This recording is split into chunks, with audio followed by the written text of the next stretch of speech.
Hello friends.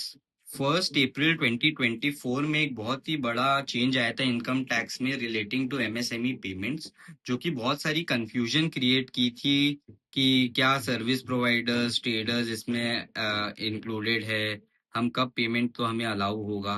तो आइए इस वीडियो में उन सारी कंफ्यूजन्स को हम क्लियर करते हैं। सबसे पहले यह जो एमएसएमई रिलेटेड पेमेंट्स का जो एप्लीकेबिलिटी है वो किन किन पर एप्लीकेबल है, आइए हम देखते हैं।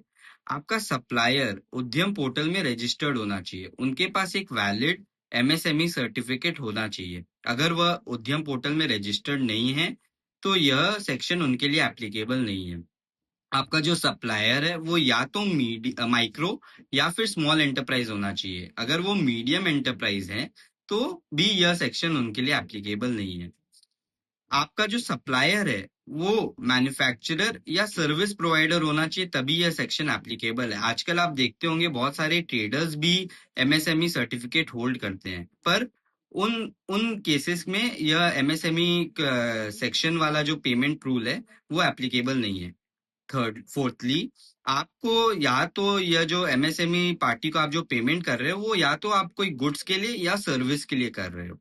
अदर देन दैट, अगर आप किसी के लिए भी कर रहे हो तो भी यह इस सेक्शन में परव्यू में नहीं आता है। एमएसएमई पेमेंट के परव्यू में यह जो सेक्शन है वो किसके किसके लिए एप्लीकेबल नहीं है, या तो वो मीडियम एंटरप्राइज है, ट्रेडर्स हैं, भले ही वो उद्यम में रजिस्टर्ड हो या नहीं हो, या फिर उन लोगों के लिए जो कि प्रिजम्पटिव टैक्सेशन में अपना इनकम टैक्स रिटर्न फाइल करते हैं, जो कि 44AD एंड 44ADA में आते हैं।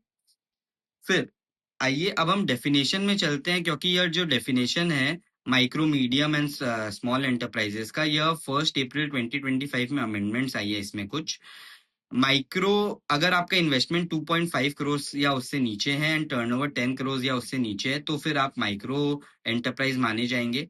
अगर आपका इन्वेस्टमेंट 25 करोड़ से नीचे है एंड टर्नओवर 100 करोड़ या उससे नीचे है तो आप स्मॉल एंटरप्राइजेज में माने जाएंगे। एंड अगर आपका इन्वेस्टमेंट 125 करोड़ से नीचे है एंड आपका टर्नओवर 500 करोड़ से नीचे है तो फिर आप मीडियम एंटरप्राइज के कैटेगरी में फॉल करेंगे। जो इसमें पेमेंट डेडलाइन दिए गए हैं, अगर आप अपने सप्लायर के साथ एक वैलिड अग्रीमेंट होल्ड करते हैं तो फिर आपको 45 डेज या उससे उसके अंदर आपको पेमेंट करनी होगी। एंड अगर आपको कोई अपने सप्लायर के साथ कोई अग्रीमेंट नहीं है तो फिर आपको पेमेंट 15 डेज या उससे कम के अंदर करनी होगी। आइए इसको हमको एक एग्जाम्पल के थ्रू, कुछ एग्जाम्पल्स के थ्रू समझते हैं। एग्जाम्पल, आपका इनवॉइस आपने बनाई है 20 जनवरी में एंड इसका due date as per 45 days आता है 5 मार्च। आपने पेमेंट 4 मार्च को कर दिया, that is within due date, within timeline, दस ये आपके लिए एप्लीकेबल हो जाएगा। आप डिडक्शन 24-25 में ही क्लेम कर सकते हो। सेकेंड केस में आपने इनवॉइस 20 जनवरी को बनाई थी एंड आपने पेमेंट 10 मार्च को किया, जबकि आपको करना चाहिए था 5 मार्च के पहले पहले।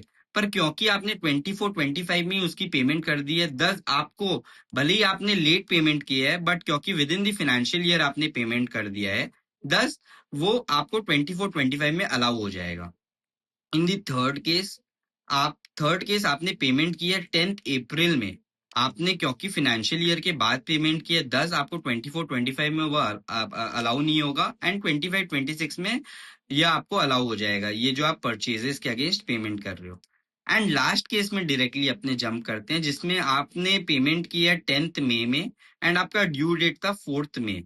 आपको यह जो डिडक्शन है 24-25 में नहीं मिलेगा एंड आपको 25-26 में मिलेगा। ऐसी और अधिक जानकारियों के लिए फॉलो करते रहे हमारा YouTube as well as Instagram channel tax समझो। Thank you.